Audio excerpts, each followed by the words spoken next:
Welcome to another edition of the Inspired Stories podcast, where leaders share their experiences so we can learn from their successes and be inspired by how they've overcome adversity. My name is Anthony Codispoti, and today's guest is Gary Frey, co-owner at BGW CPA.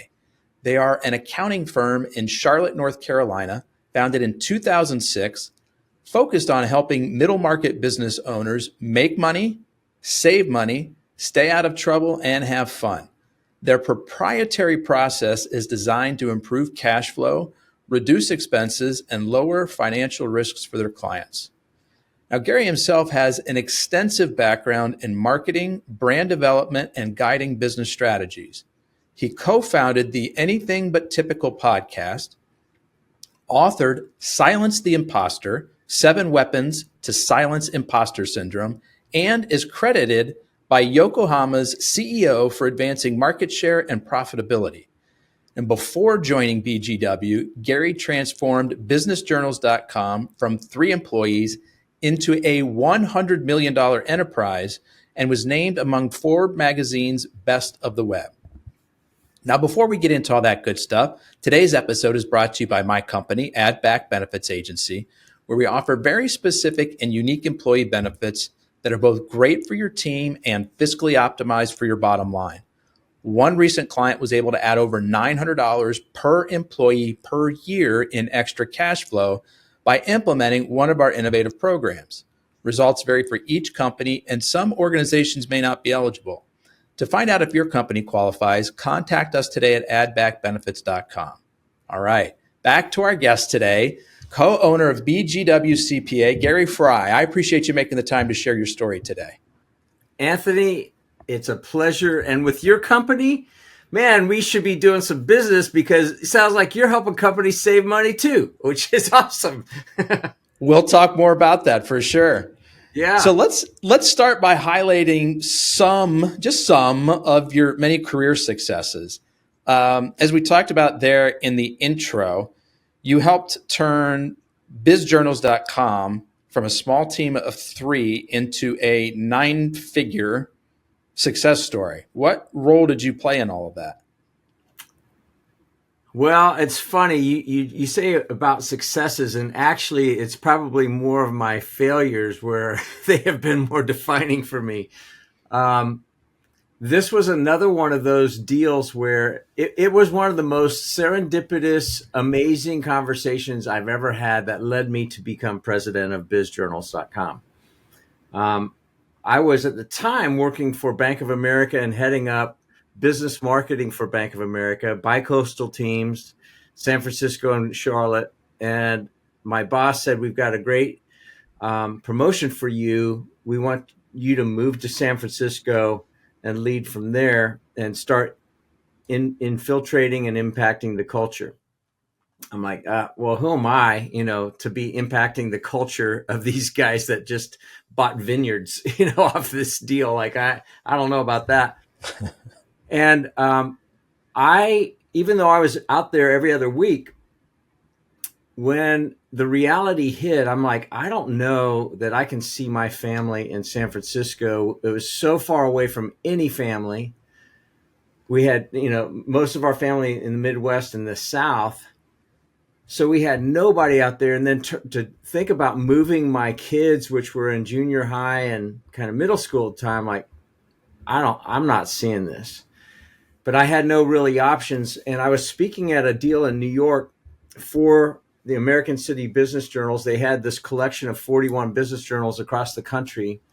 And I was their largest advertiser. I did not know that at the time. It was a very small part of my budget, but it was a few $1,000,000 a year that I spent with them. And so that's probably why they wanted me to be the keynote or whatever. But anyway, so I was in New York, and this friend of mine who ran the Atlanta Business Chronicle, he was their top publisher in all of those publications. He said, "Hey, I really would like to do lunch with you while you're up here at the Greenbrier," or not the Greenbrier, Tavern on the Green. And I had a job interview lined up with Heidrick and Struggles at that same time. But Ed's wife was going through a medical issue that was pretty serious, and he just needed a friend. And so I thought, screw the interview, So I called Heidrick and Struggles and said, "Hey, something's come up. I apologize, but I can't make this thing." And I thought that might be my lifeline, because there were no other options within Bank of America. I was already a senior VP, and so at certain points and with my background, it's like fairly nichey. So I just to highlight this point for a second, I mean, you're really looking for your next step, and yes, you have this great interview lined up, but you're like, you know what, my friend, he's going through something. Yes. I'm sorry, I can't make it. I've got a different priority over here. That says volumes about your character. Sorry, go ahead. Well, relationships matter. And yes, it matters to me to be able to provide for my family. But relationships really matter. Transactions are temporary. And so I met with Ed, and this was the craziest time. So I said, "Hey, Ed, I know you guys have your San Francisco Business Chronicle. I need cost of living data, because the bank is trying to give me a 19% increase when it's like, it should be like a 300% increase, like in 1999, at the end of 1999. So I said, "Can you get me cost of living data?" And he said, "Yeah, that's no problem." And then he looks at me weird, like he is looking at me and scanning my forehead. I'm like, and it was very strange. And I said, "What are you doing?" And he goes, "This is the craziest thing. It's like you have a neon light saying you're the guy that's going over your forehead." And I'm like, I'm thinking he's losing it. Yeah. He's going through a lot of stress right now. Yeah. And so I'm like, "What? I'm the guy." And he says, "Yeah, you're the guy to run this .com internet thing that we've got going. It's called amcity.com. It's only got 3 people. But the chairman's like, this is the future. We've got a national search going on. You're the guy to run it." And I said, "I am not the guy." And I'm like, "Not the guy." He was the head of J. Walter Thompson over account service in Los Angeles. And so we had this common bond in the advertising world from my early career. And so that's why and he was just a great guy. He still is. And I'm like, "I'm not the guy." And he goes, "No, you're the guy." I said, "I am not a tech wizard. I'm not even I'm certainly not bleeding edge. I'm a little leading edge, but not bleeding edge. And I don't know anything about publishing." And he goes, "It doesn't matter." And he outlined 3 things he goes, "Listen, you are known for building bridges amongst warring factions." He said, "We have 41 publishers that are terrified by the existence of this as a separate entity, because at that time, anything.com that had, just vaporware was worth bazillion times more than anything that had tangible value, like Toys R Us versus toysrus.com. They all had crazy multiples in the .com world." He goes, "You are a bridge builder. We need a bridge builder, because all these publishers, with the exception of me, because he was very forward thinking, are threatened to their very core. They think they're going to go by the way of the dinosaur." And so he said, "That's number 1. Number 2 is you're a brand builder." And he said, "We got to rebrand this thing because it's called amcity.com, and it doesn't make sense for as American City. Nobody knows that, because everybody knows of these individual business journals, which are hyper local." So that's the second thing. He said, "The third thing is you have a proven track record of growing businesses into legitimate businesses." I'm like, "Well, yeah, but man, I don't see it. So he said, "I'm calling you in 3 days. And if you're 40% interested, I'm introducing you to the chairman," who had been the head of Dow Jones and Wall Street Journal. He was the vice chairman of Dow Jones. Old, crusty, very smart business guy, and, journalist from Oklahoma originally, but Ray Shaw. And so that is what took me, and they drug me into this thing. But what was so crazy is on the flight back to Charlotte, I had this stream of consciousness, like all these ideas just exploding out of my mind of like, what about this? And what about that? And what about this? And so when I finally met with Ray, I had a 2-page nicely organized stream of consciousness of, hey, without knowing all that much, just what I knew that Ed had told me. So I give it to Ray, and we're in his conference room, and he was always a suit and tie, very proper man of very few words, very intimidating, wonderful soul, but just he was very intimidating because he didn't say much, and his power, he'd done a lot.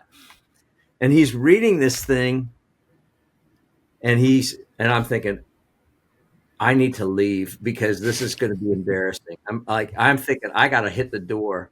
How do I get and excuse myself? And then he flips the page and he starts smirking, and I'm like, oh man, I'm dead. This is just stupid. This is really bad. And he goes, I like the way you think. He offered me a job right then, doubled my salary. You can't make this stuff up. It was the most incredible experience, one of the most incredible business experiences I've ever had in my life.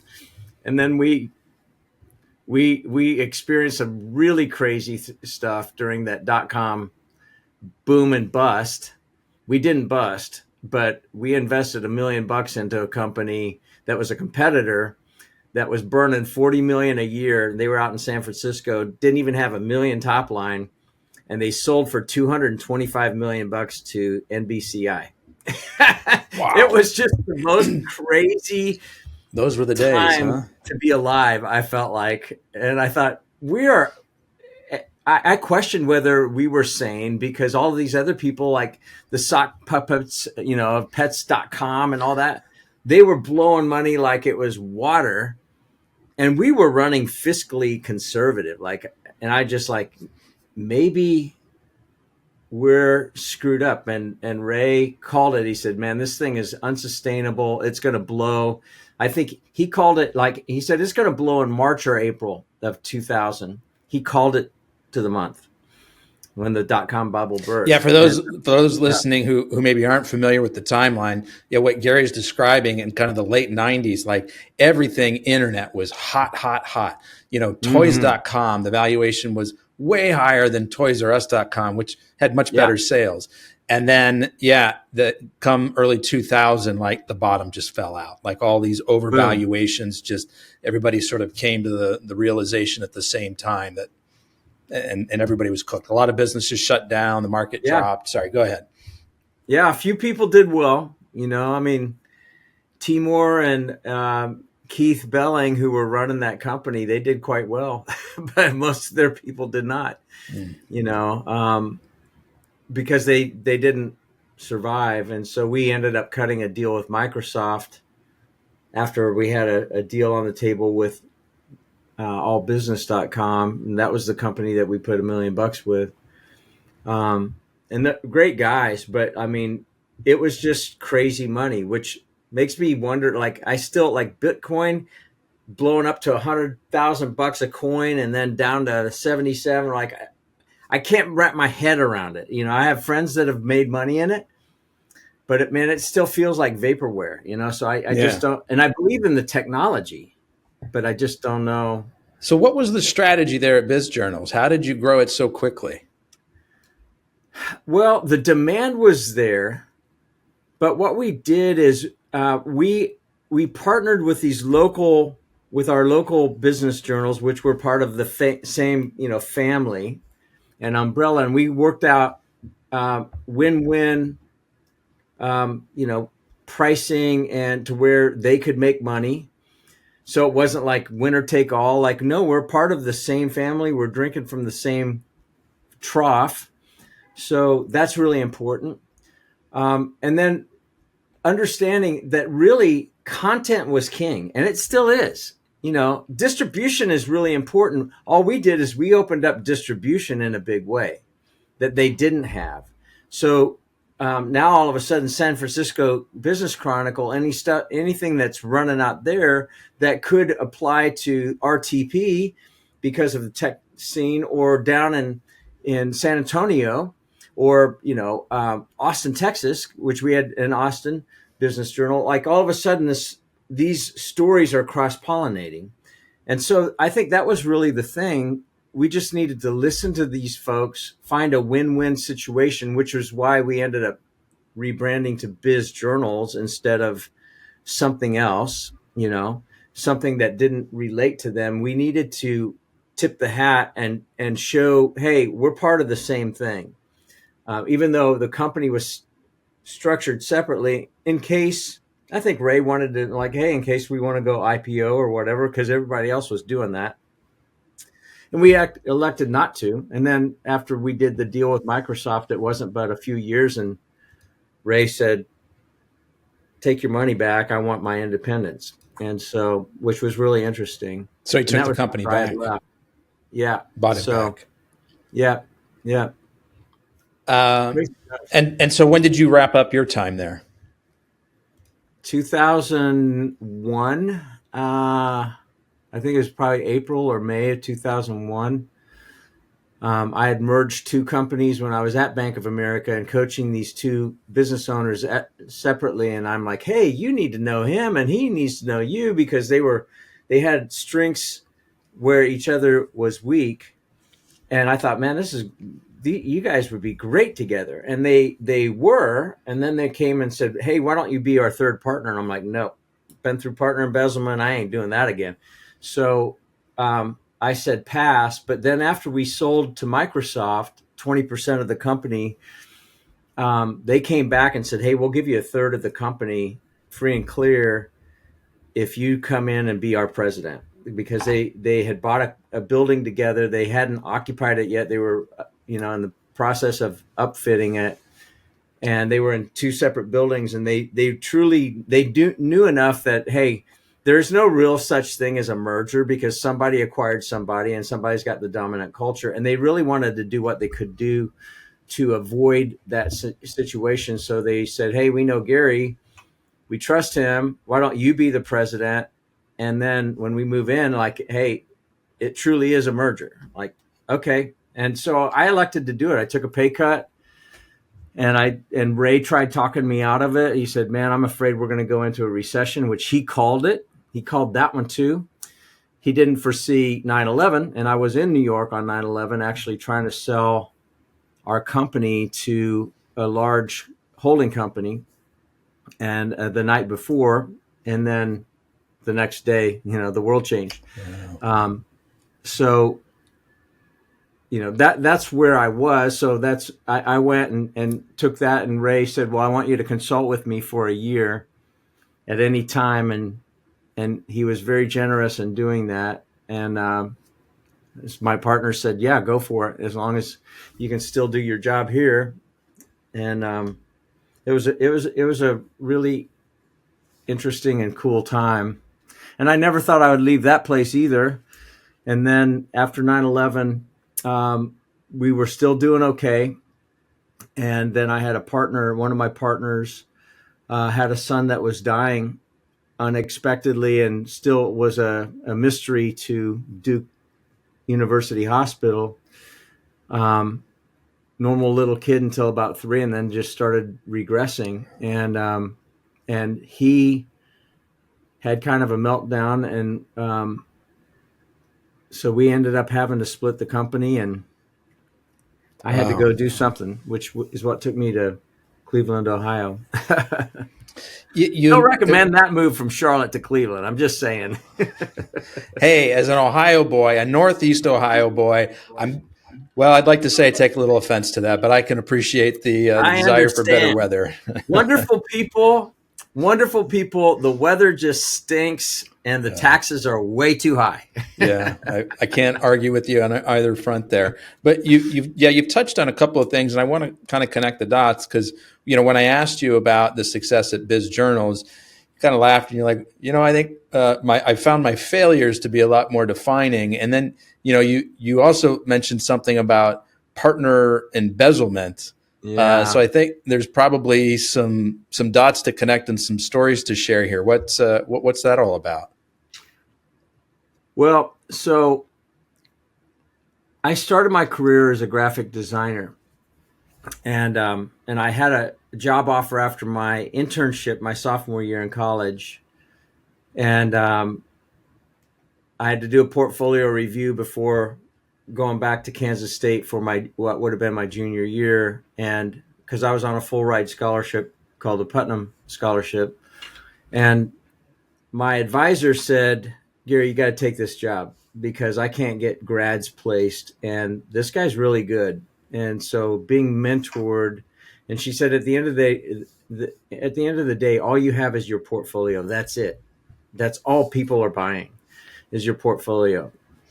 And she was right.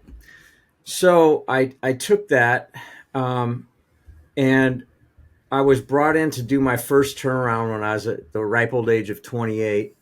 Didn't know what the heck I was doing in that either, but we did. We turned it in 9 months, which was like just bonehead simple stuff, at least the way I thought. And my partner was 20 years older than me, and everybody knew him in town because he was the head of corporate affairs in at Cessna Aircraft.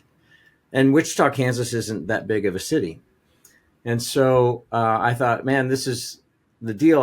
We ended up putting my name on the door. I think I had 40% of the company, something like that. And then I caught my partner lying to me and moving money into his account that should have been part of mine. So, how'd you catch him? The group that got me placed there for the turnaround, I brought them back in to do evaluation and to help us do we looked at strategic alliances, we looked at joint ventures, we looked at all kinds of stuff because British Aerospace was my biggest client, and I had gotten all of North and South America, but I wanted Europe. And to do Europe, because they were based in Prestwick, Scotland, I needed a UK presence, primarily London if possible. And so these guys were tied in with some of the top agencies there. And so they came in, did the evaluation, and they're like, man, you guys, this is an amazing turnaround. But the only thing that's a little off on your P&L and your balance sheet is the fact that your consulting fees are pretty high. But you probably brought in Stuart, who was the owner of that company, multiple times, and he was $10,000 a day plus expenses, and you paid him up front in 1991 to 93 when I was there. So about 25 grand in today's money per day. And I am like, we haven't brought in Stuart at all. And this was in like November or December of 93. And so I looked at Bill. I'm like, what's that all about? And he starts getting red and starts sweating. Like, uh-oh, something ain't right. And I knew his ex-wife had sued him for child support and alimony. And I said, I'll defend you, because his current wife was a tenured professor at Wichita State. And we had hired her and we had sent her to training for a special kind of focus group testing. It was called benefit testing. And I said, hey, I'll testify for you. And he wanted me to have nothing to do with that. I'm like, okay, whatever. Then I started thinking, wait a minute, something funky. What was he trying to keep you away from? Yeah. That night, after I took Henry back to the airport, I went back into our archives because everything was manual, we had computer workstations and, DOS on, word processors or whatever, but it was not hard to find. I'm like, oh, his wife was on the payroll and he just failed to tell me. And so he was funneling all that money to her under consulting fees. And so when you found that, was it just like, that's it, we're done, close this down, split it up?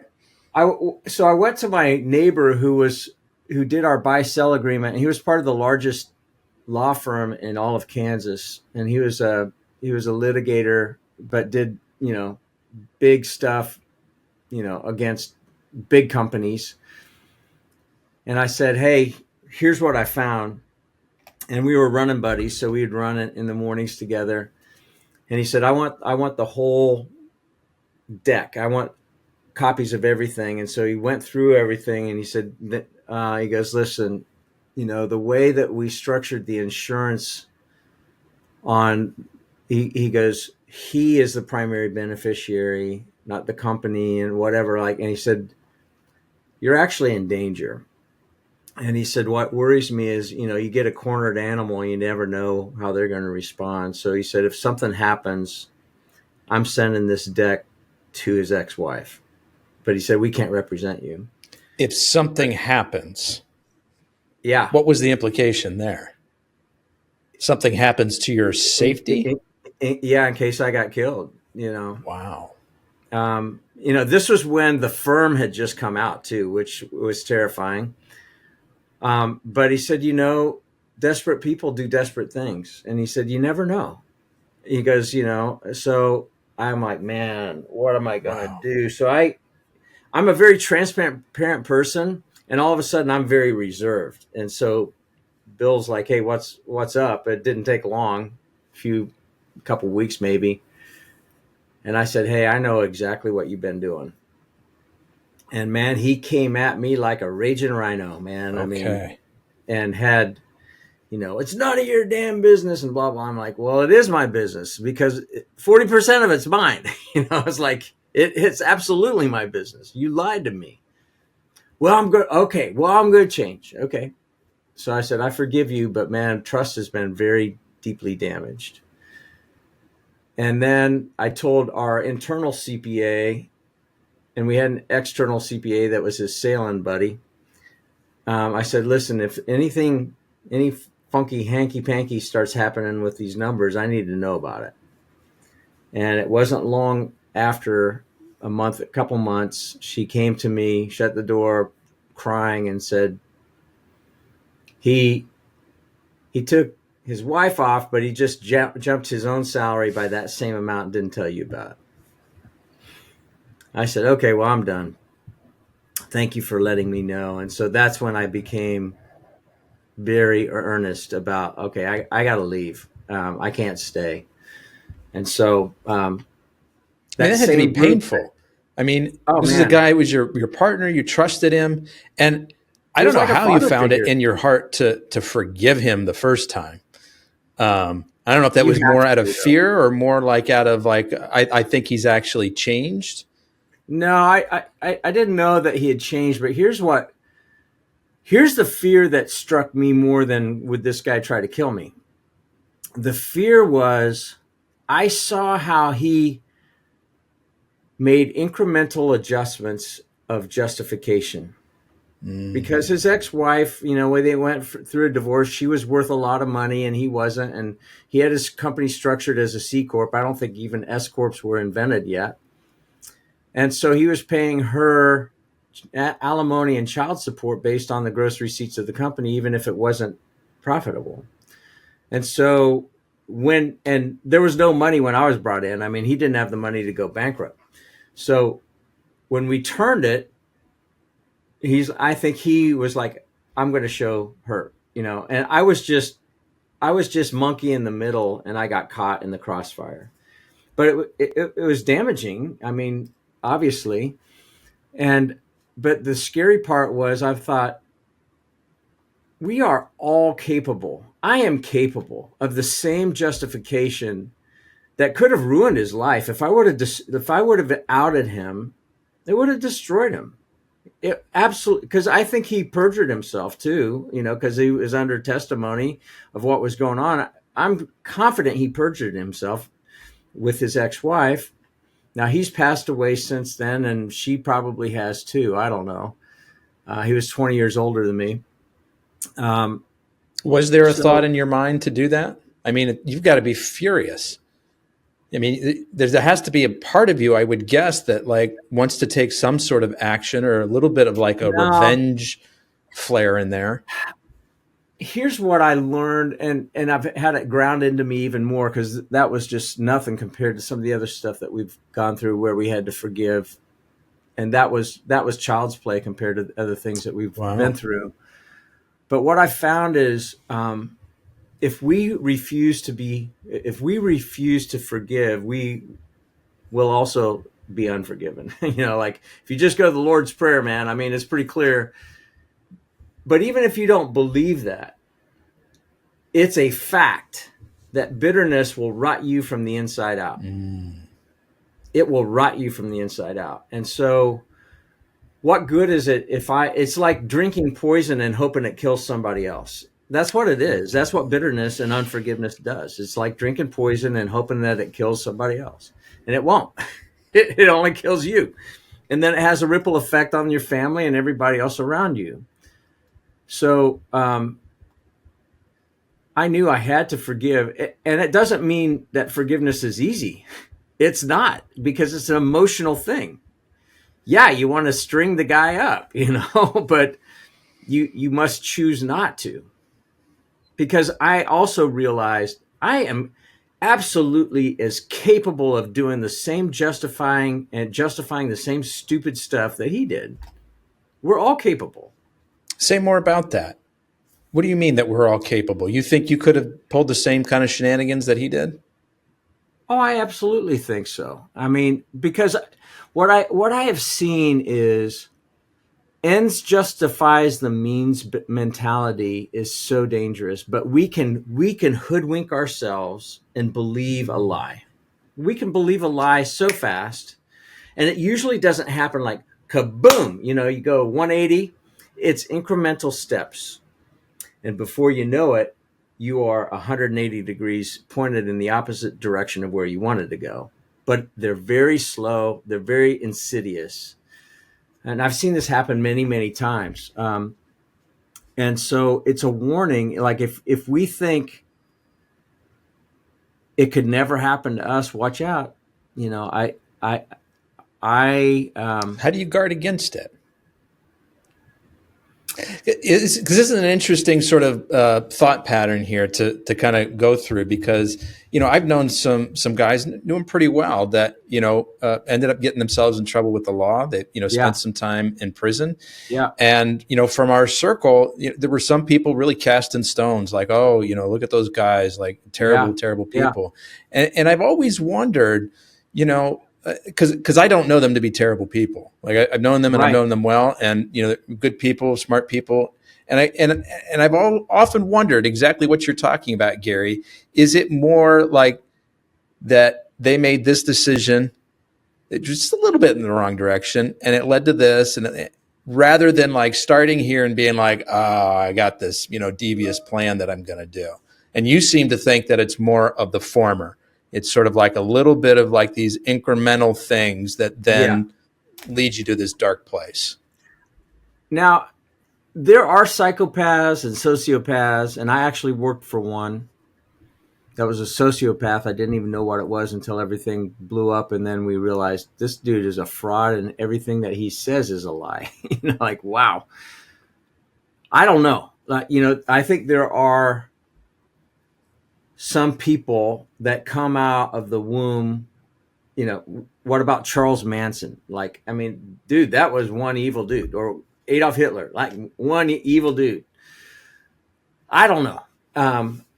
But in other things, and I knew a guy that, he was a white collar crime guy. He was radioactive in this little town of Chagrin Falls where I grew up, or I didn't grow up. He had grown up there, but when we moved up there, he had just gotten out of 7 years in a Supermax, and he was a brilliant day trader, like brilliant, and had the long hair and big house, and was the cool guy, and so all the big money guys in Cleveland wanted him to trade for them. And so he did, and I got to know him while he was shackled with an ankle bracelet, working behind the counters in an Einstein Bagels. And I got to hear his terrifying stories. He should have never been in a Supermax for what he'd done, but there was no room in the day camps, so that's where he ended up going. And boy, those stories will blow your mind of what goes on in that prison system. It will blow your freaking mind. But he didn't intend on falsifying returns. He just like, okay, I'm behind, but I'll get it back. I'll get it back. I'll get these guys' money back. And he was a good guy.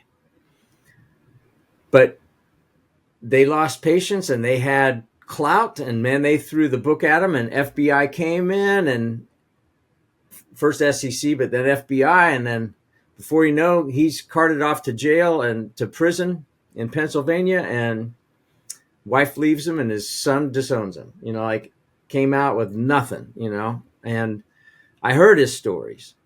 So but thing with him, like, boom, boom, boom, just ends justify the means. But I think fear drives people, greed drives people. Those two things, fear and greed. And again, whether somebody believes this or not, this is in my experience. There's a scripture says the fear of the Lord is the beginning of wisdom. I firmly believe that. If you have zero fear for the God who created the heavens and the earth, who've knit our very DNA, and I believe that there is, if you have no regard for that, then it's kind of like, hey, I'm in control and whatever I can get by, like, get all you can all you get, and sit on the can. Like, it doesn't matter who you hurt, you're the center of the universe. And there are some good people that have no regard for God, and I appreciate them. But at the end of the day, if you just feel like, hey, everything is relative and I can make up my, the rules as I go, that's where we get into trouble. And that's what I think really happened to my partner. I think he even gave lip service to God. And I've gotten really screwed by people that claim to be Jesus followers. And I am one, but like, I've been really screwed by a lot of them.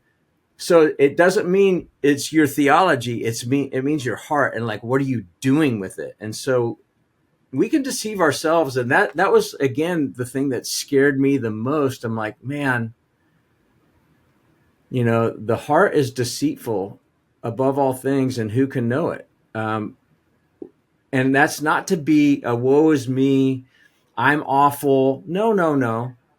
It's just put it in perspective.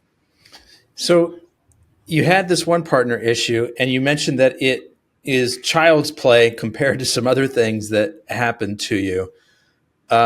You strike me as a pretty positive guy, pretty upbeat, but you've been, it sounds like, hosed by a lot of people that were really close to you. I'm curious, like, how have you kind of risen above that? Like, I love with the line you said, bitterness is like drinking poison and hoping it kills someone else. But it's one thing to kind of like say that in your logical brain. It's another thing to sort of like make your whole body like believe that and live that way. Yeah. You get what I'm saying? Like, how do you sort of like bridge that chasm? Well, I'm going to take back to a story of my grandfather. My grandfather was an immigrant that came over here. His parents came over in 1874 from Prussia, so it would be Ukraine in today, where Ukraine is. They were persecuted. They were very poor Mennonites, and they were persecuted because they were not part of the state religion. And so they came to Gossel, Kansas, which is a town of about 300 people in the middle of farm fields and nowhere. And my grandfather was very, very poor. He never acted poor. They were filled with laughter and he was very deep. Like, I read about his faith through his poetry, but he was a man of very few words. And when he did speak words, it was German with my grandmother. And so we didn't speak German.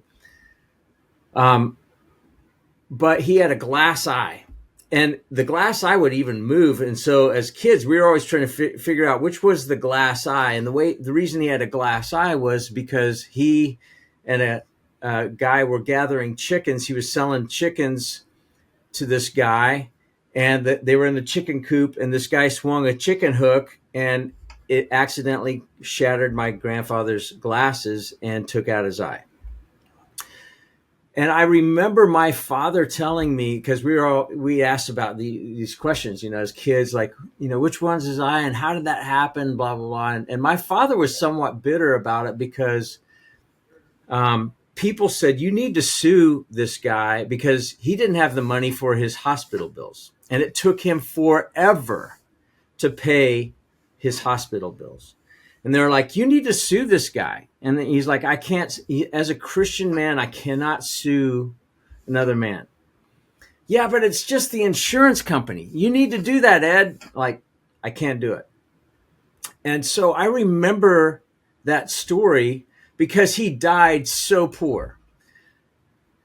And I thought, he really needed the money. And I've needed the money at times too, but I wasn't that poor. Like literally for Christmas, we got a paper bag that had an orange and unsalted roasted peanuts in the shell and a couple of candied orange slices and a couple of chocolate covered, peanut clusters. That was all they could afford, but that was something precious to them. And I thought, man, look at the integrity of this man. That's my legacy. That's my grandfather. And,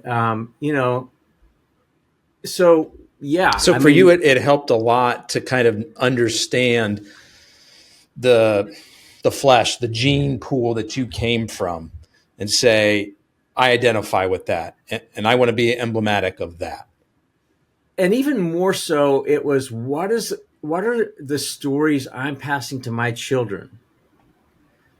Because I really didn't know my grandfather all that well because he was a man of very few words, but his poetry, like I still have his poetry, like, wow, that dude was a deep guy.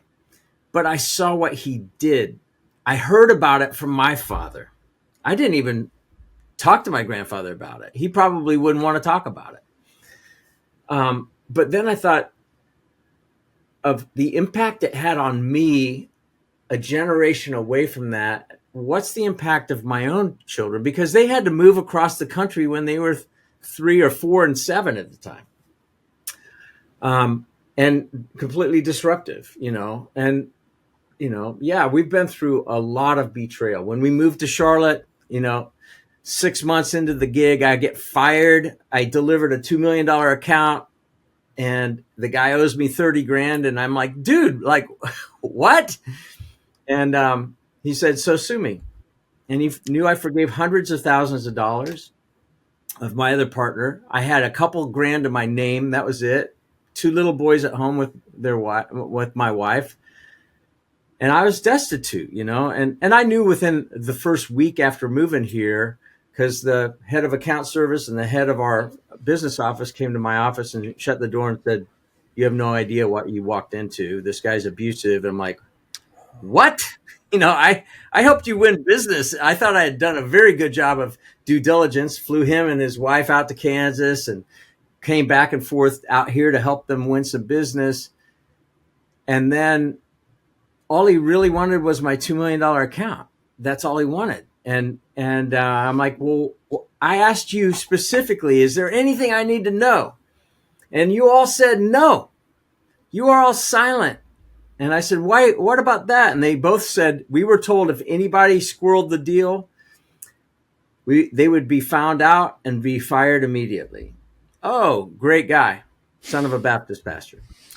Great guy. Well, I mean, man, I had to, like, forgiving my partner was easy compared to this guy because that was malicious. It felt malicious, and he lived a half a mile from me.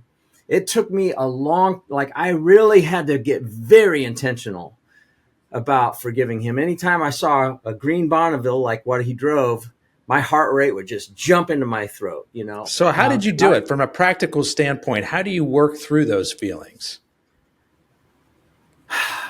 Well, so I enlisted the help of an attorney for that one. And the guy's like, this is open and shut, like open and shut. And then he enlists an attorney because, like, I hired a golden retriever. He had a pit bull, but still. And so he's like, I'm going to bury this guy in fees, so that's what was happening. And I went to a Promise Keepers event in Atlanta. A pledge brother of mine said, Gary, I really want you to come to this thing. And I said, Steve, he was an architect down in Florida. I said, Steve, I don't even have the money to go for gas. And I don't want a rah-rah thing. I don't need an emotional thing. But I really felt like the heavens were kind of brass at that time. I was pleading with God. I don't know anybody in this town that I am living in. I feel so destitute. I feel forsaken. I'd put in prayer request cards and nobody would respond. Like I just don't need an emotional thing. He said, Gary, you were so impactful in my life. Please come to this thing. I've already paid for it. I'll pay your gas. I'm like, oh, Steve. And he's like, just come. So I did. And it's in the Georgia Dome. There's like 80,000 guys in this thing. And I was not wanting to be part of the rah-rah thing at all. And there was a grandson of a slave that was one of the keynotes. And he was talking about forgiveness. And he was talking about what are the stories that we are passing down to our children. Man, that got me. That got me. And so I'm talking. So we have to huddle up with different people, like in the rows up in the stadium. And there's this Baptist pastor that I get huddled up with, like 4 guys or whatever. And what my buddy Steve was in a different group. So they're like, hey, what's God working on you? And I said, I got to forgive this guy. I don't have the money to pay my attorney, but he owes me 30 grand. And this pastor goes, hey, God doesn't want you to be a doormat. And I am like, yeah, I get it. But Jesus did say, hey, if they ask you to walk 1 mile, walk 2. Or if they ask you for your shirt, give them your coat too. I'm like, I don't know how I reconcile that with don't be a doormat. I don't know. So he was kind of kindly rebuking me. Well, that night, the keynote, the guy that started Promise Keepers gave a story on forgiveness again. And he said there was a guy at the Silver Dome in Detroit that he had been at this, and a buddy of his had swindled $30,000 from him, 30,000, same amount, 10 years before. And he really struggled with forgiveness, but he knew that he needed to forgive him. So he's like, all right, that next Monday, so this was over a weekend, that next Monday, this guy that he hadn't seen in 10 years comes to his office and said, hey, I was at this thing called Promise Keepers at the Silver Dome. They were in the same thing. It was just hilarious. And he said, 10 years ago, I swindled $30,000 from you. What I did was wrong. Here's the 30 plus interest. Would you please forgive me? Wow. And this pastor's yelling at me, and we're up in the rafters. He's like, $30,000. You're right. Forgive him. Still very unemotional for me. Zero emotion. I get home, and my kids scream, hey, Dad, and they come and tackle me as soon as I get home. And Jennifer says, hey, how was it? I start bawling. I mean, it's still so emotional to me today. And that was in 1995, man. And so 30 years ago, I'm like, I got to forgive this guy. And so I wrote him a note. He had been a magistrate too, so he knew the law. And I knew that, hey, we got a statute of limitations. But I wrote him a note and I said, what you did was wrong. I know that there's a statute of limitations. I don't even have the money to pay my attorney. But my response to you was just as wrong. Would you please forgive me? Took him a rose and I went to his house. And blew his mind, I think. You're blowing mine. And the crazy thing, here's the hilarious crazy thing about this. So he didn't say much, and I said, I'm dropping it. And it took me 18 months to pay off my attorney.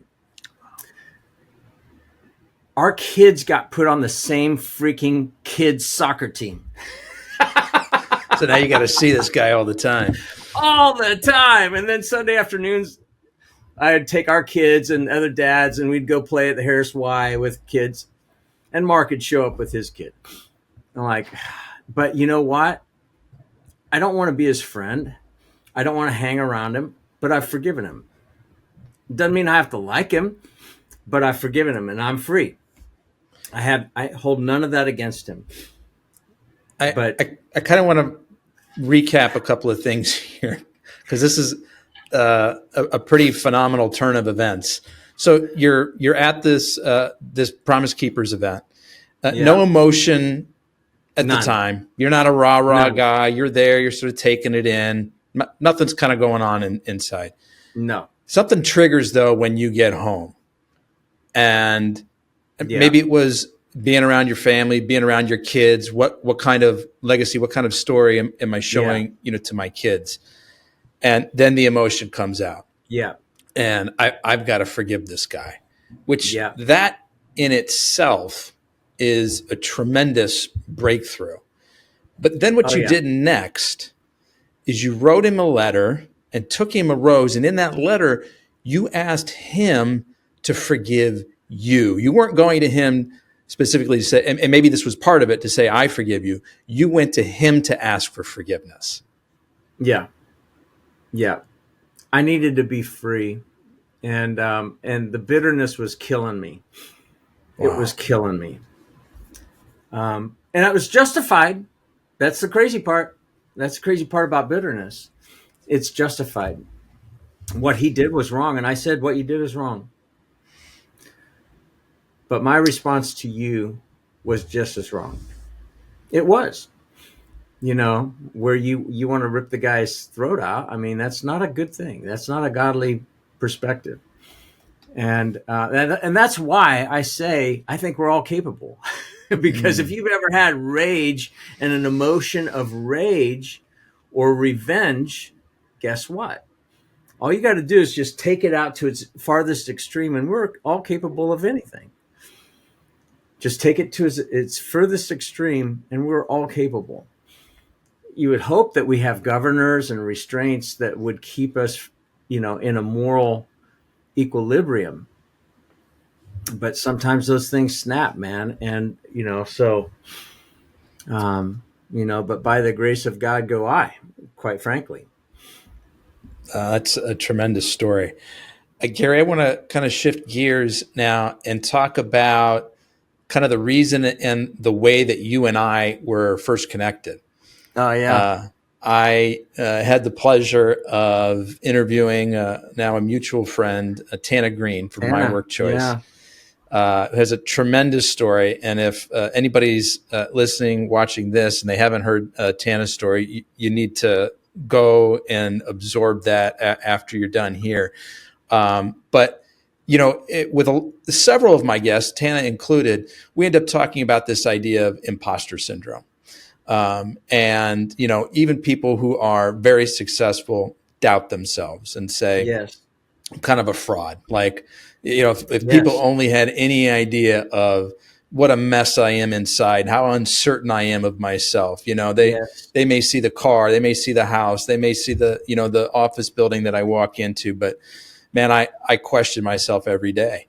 And this conversation came up with Tana, and incredibly successful. And she has an amazing story of, hardships that she's overcome.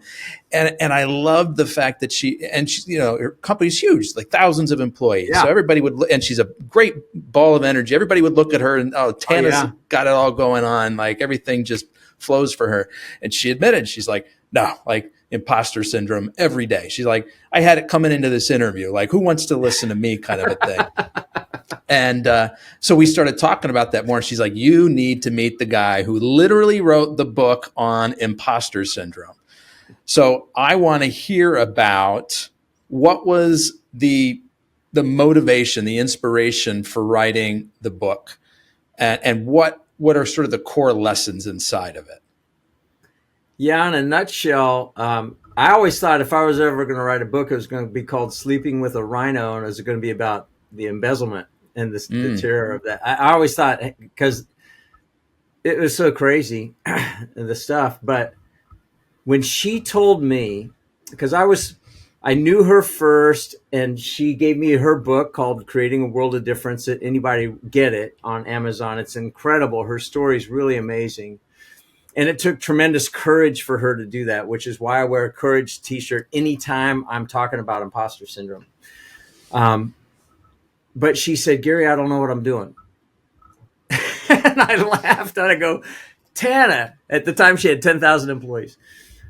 And I helped her get her CFO, like incredible. She's such a purpose-driven leader too, just humble, smart, wicked smart. And I said, well, why would you say that? And she said, because I only have a 2-year secretarial degree. And I said, oh, Tana, I think that's imposter syndrome. And she said, yeah, you're right. And then I realized, wait a minute, this pattern, I see patterns. That's one of the things I'm good at doing is I see patterns.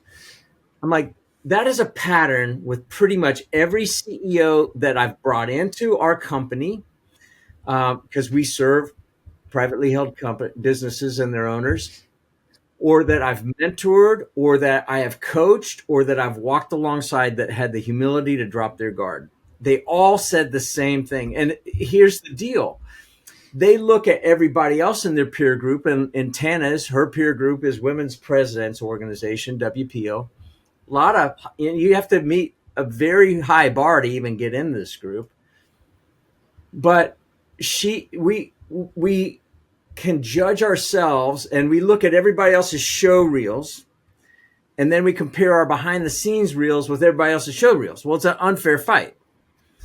And we think, oh, well, they got it together. And they're at the same time, they're looking at us thinking we got it together because we see just this facade. We don't know all the crap that's going on, and they don't know all of our behind the scenes reels. We're the only ones that do.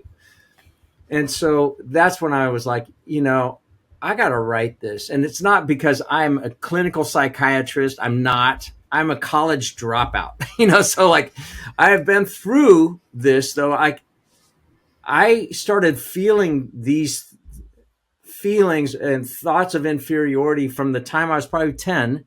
And ironically, in 1972, I was 10. And in 1972, 2 female psychologists noticed this phenomenon among high achieving female clients of theirs, where they were plagued by these thoughts of, I'm not good enough. I'm in over my head. They must be perfect. I got lucky. That's the only reason I'm in the position that I'm at. If people knew this or that about me, they'd reject me. I'm a fraud. All of those things, because this comparison trap, and that just like throws fuel on the fire. And so, but I was feeling it at age 10. So that's why they would call me Mr. Perfect. And they would tease me as like in junior high. I was just trying so hard to be perfect. I don't know why. It wasn't my parents driving me. They weren't. They were always trying to back me off, but I don't know why. I didn't feel like I could accept myself, and I don't know why that was the case. But a lot of it was comparison, my parents were a little bit older than all of my other friends. We didn't have as much money as they did. We didn't have the same kind of car. I had to wear, cheap knockoff stuff, and they could have Converse or, whatever. They could have Adidas and I couldn't, like stupid things like that. But then we carry it into an adulthood. And so that's why I started writing it, put it down after about 3 months. I just put it down because I'm like, I started writing my journey. I'm like, I don't want this book to be about me. Yeah, I've had some crazy experiences, some crazy ones. And we haven't even talked about the craziest ones, but like some crazy experiences. And yet wonderful. Like I've had a wonderful life, but it's been crazy. And there are things that I wouldn't wish upon my worst enemies of what I've had to experience. But it's been a great life, but I didn't want it to be about me. But it was in these crucible moments throughout my life that I realized, wait a minute, that's where I learned this, what I call a weapon. Like one of them's like, you're not alone. How simple is that? But we get it into these isolation chambers in our mind, and like we don't want to talk about this or that because we think we're the only stupid ones that went through it. And it's not true. It's just not true. We bought a lie. And, and for me, one of the weapons, Tana, and the reason I wear the shirt is because I call shine a light on it. Expose the thing that you have really tried hard to keep hidden from everybody else. Drag it out of the shadows. And I'm not saying just go out and broadcast all your dirty laundry, but I'm saying if you've been carrying around a millstone around your neck that you're embarrassed by, that you don't want anybody to know about, put a light on it and like call it out. The sooner the better.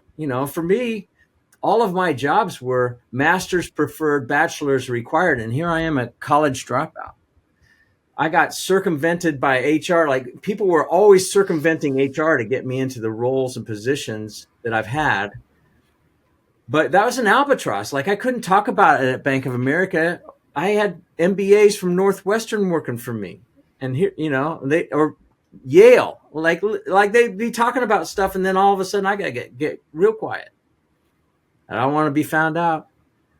She put a light on it. Like in that book, having a baby at age 15 out of wedlock, and in the South, you don't want to talk about that. And then gets beat up by the husband after she has the baby, gets married. She tries to do the right thing. He puts her in a hospital. She's beaten up so badly, and she wants to go back to high school. Didn't want a GED, so she humbles herself and graduates 2 years later with a class that wasn't even hers. And then she can't afford college because single parent, and she goes to a 2-year secretarial school. Well, like she kept all that hidden for a long time until she put that thing in the book. I'm like, that took courage, tremendous courage. And I said, hey, Tana, what was that like? She said, oh, it was terrifying, but it set me free. And it set a whole bunch of other people free. Oh. So giving voice to the thing that shames you. Yeah. Like neutralize it. Like, a virus, bring it out into sunshine. Let the UV take care of it. But no, we got to keep that hidden. Well, it just keeps growing in the dark, dank, basement. And before you know it, it's, taking over your house. That's powerful. Before we wrap up, I got to make sure that we talk about BGW. How is it that a guy with your background becomes a co-owner at a CPA firm? There's got to be another wild story here, right? I have to laugh at this one. Well, so I was coaching CEOs full time for a couple years, but man, it's lonely. Like I love it and I'm good at it, but it's stinking lonely. Like I want to be part of a team. I swam my fastest splits in high school and college when I was on the 4x100 relay or the medley relay because I wanted to win as a team. And that's just how I'm built. But it's lonely coaching. And so I was asked to speak at an event that was being hosted by BGW in their large conference room. And I'd been working with other CPA firms because they were good, kind of connectors for me with the right audiences. But they were speaking on culture. They wanted me to be on a culture panel. I'm like, what CPA firm talks about culture? Like I didn't, they were always talking about regulations and whatever, but this one was talking about culture. And then I see they were an EOS shop. So Entrepreneurs Operating System. And I see their purpose on the wall. It said to make a difference in the lives of our employees, our clients, and our community. And I'm like, wow, I wrote my purpose in 2003 to make a positive difference in the lives of others. Like, hey, my purpose is very similar to yours. And so I ended up getting to know Adam Boatsman, who founded the thing. He's like 11 years younger than me. And as we became friends and I started realizing, wait a minute, I've got a lot of friends that are clients over here, but I'd never heard of you guys. And I said, hey, and I found out that they had an outside coach that was taking them through EOS. And I was trained in that and trained in the precursor of that called Scaling Up by Vern Harnish. And these other CPA firms that were even bigger were courting me and wanting me to either do pure business development or bring coaching into a practice where they didn't even have their own coach. And I'm like, well, that's kind of hypocritical. Like you want me to bring another revenue stream that you don't even believe in. Like I don't think that's going to work too well. But these guys had an outside coach. And I said, what would happen if I bring my coaching practice in to you guys, but I want to be part of a team. I'm good at selling stuff I believe in because I'm not trying to sell. I'm just trying to connect good people to good people and good solutions. And so they said, well, we failed in every other attempt that we've made when we had an outside salesperson come in. We haven't cracked the code, but let's see. So Adam convinced the partners at the time to give me a 6-month window. See, and you either hit the tape and you hit the goal or you don't. And I'm like, all right, commission only. All right, I'm signing up. because I believed in these guys. I look for differentiation. That was the blessing of my branding. Like, these guys are different. Were they different because of the focus on culture, or did you see something else there? No, culture's big, but like the bigger thing was there was a high disproportionate amount of people in this company, and now we're 90, but I think about 13 of us have started, run, or turnaround companies using our money. So it wasn't like your traditional firm where you start in the bowels of the ship and you work your way up to the poop deck. Now all of a sudden you're a partner, and now you're an owner. But well, now we all had to go without salaries at times to make payroll. Like we had enough of those, but we have a real passion for business owners, and we're aggressive in the tax code compared to everybody else. We've never lost the IRS, but so we're like, stay within the lines. Don't cross the lines of ethical or legal. But there's so much that most CPAs, because either they're lazy or they're super cautious, they miss. And so we find multiples of our fees all the time. And we're very picky about who we bring in as a client. And if they don't fit our criteria, I'll connect them to somebody else with no strings. I don't get a dime, but I want to take care of people, because I've had bad CPAs along the line too. I've had good ones, very few, but I've had bad ones. And I've seen what we do. Like, literally, we find multiples of our fees. Wow. Multiples. And we found one group, $8.5 million, that their other CPA missed. Another one, $3.5 million. Found my son's company $1 million, like crazy. So it's fun. I mean, that, and I don't want to be a CPA. I don't have to be. I can be who I am. This is how I go to work every day. Like, I'm in t-shirts, And so your primary function is what these days? Primarily business development? Helping the company grow. Yeah. So I bought in as a owner a few years ago. I said, hey, I'm going to be the first non-CPA partner in this thing. And I was, and also the first non-college graduate partner and the first 100% commission partner. But I'm free to be who I am. So, I start a podcast with Ben McDonald, who's, my youngest son's age, and 35 or whatever. And we started that almost 5.5 years ago. And that's a gas. What other CPA firm lets you do that? Unless you're talking about wonky CPA stuff. Like, no, we bring on we bring on owners and entrepreneurs that have humility, that will tell their story, versus just like, hey, look at how great I'm at. Nobody wants to hear that. So what have been sort of the biggest growth levers for you to pull with BGW? What strategies have worked the best?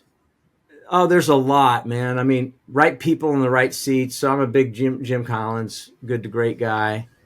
One of the weapons in my book is called Thrive Wither, and it's about aligning people in their thrive zones, not their strengths and weaknesses, because a lot of times strengths are actually in their wither column. They're burned out and they haven't even realized it yet, or they're good at it, but they just don't love it. We work really hard at getting people aligned in the right roles that are in their thrive zones. I mean, every day this week, I've had 14-hour days, and I'm not even in busy season. We call it peak season. I'm not cranking out tax returns, but I've got a lot on my plate, but I love what I do. And my wife is very, like, I'm working, sitting on the couch next to her while she's watching Escape to the Country and, and how much the properties are, and which is fine, but I can write and I can do what I need to do. I meet by day and do some work at night. But I love what I do. So I think that's a big one. And then being very picky about knowing what your sweet spot is, and not trying to be all things to all people, and being willing to say no very quickly. So I created a red flags, green lights checklist that we are religious about in prospecting. Like, when people are coming to us, like, we're going through red flags, are there red flags? If they're red flags, then I know who I'm going to send them to, unless they're village idiots. And that's not usually the case. It's just usually not the right fit. But that's why we have high retention, because we aren't going to just take a buck and prostitute our friends and our colleagues. Hey, the almighty dollar is it. No, that isn't it. Like, we want to help people grow. It's not about transactions, about relationships. So I think those are some of the big things. And we speak English. We speak the language of business when most CPA firms speak the language of CPA and IRS rules and regulations. Mm-hmm. And then they actually don't take advantage of them. That's the other crazy thing. They're so conservative typically, and cautious, but it's because they're high S, high C in the disc profile. Typically, that's what fills CPA firms. We just have a few of us that are very visionary and more high I, high D, which would be my profile, and Adam has some of that. But we're both very visionary, but in our complementary lanes, which is really fun. So, yeah, I would have never imagined. If somebody said, Gary, you're going to go work for a CPA firm, I would have just laughed. I'm like, yeah, over my dead body, am I going to do that? But I love it. Like, I was going to say, it sounds like you guys are having a lot of fun over there now. Oh, we have a ton of fun. And I think business should be fun. Gary, I just want to wrap up with one more question. But before I ask it, I want to take care of two things. First, I'm going to invite all the listeners to hit the follow button on their favorite podcast app. Continue to get more great content like we've had today with Gary Frey. This has been a blast. I also want to let people know the best way to get in touch with you, follow your story, get in touch with the company. What are those best options there? So LinkedIn, I'm posting on there typically 6 times a week, but it's Gary Frey, Frey, and the only one with funky glasses. So there are a number of Gary Freys on there, but the Anything But Typical podcast is ours as well. And then trustbgw.com is our website. What you see is what you get. It's very different, and we're going through another website revamp. Hopefully it'll be coming up here soon. But it's still very CPA like. It's anything but typical is what it is, really. But it's not pretentious, and we're not trying to be goofy for goofy's sake. We're very serious about helping people save money and make money and stay out of trouble. Like if they get thrown in jail or if they get drugged before the IRS because of some stupid, risky tax strategy that is ill-founded, like that, we didn't do our job. And we want them to have fun. Like you worry about growing your business, we'll worry about keeping you out of the ditches and maximizing your take home and being proactive about it. Most CPA firms are not that at all. Yeah. So last question for you, Gary, as you look to the future, next 2 or 3 years, call it, for BGW, what is it that you're most excited about? I think we'll probably triple in size within 3 years. Triple? I think we could. You feel like you've got the infrastructure and the bones in place to support that kind of growth. And we're building more of that, which is what I really am excited about. We're building some stuff in the foundation that nobody sees that I think is really exciting, that will give us more heft. But we ain't growing by acquisition. We tried that early on, and getting cultures to align and getting guys that say, oh yeah, I want it. And really what they want is they want a paycheck and they want a payday on the front end, but then they aren't going to adopt and they aren't going to change their ways. They aren't going to adopt our systems, our processes, our protocols. It's just too much of a pain in the butt. So we've been working really hard at growing our own and growing organically and sustainably. So maybe three times in 3 years is a bit much, but I would be shocked if we're not double. Wow. I'd be shocked.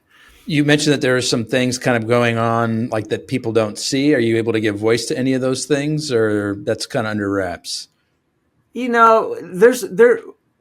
like innovating.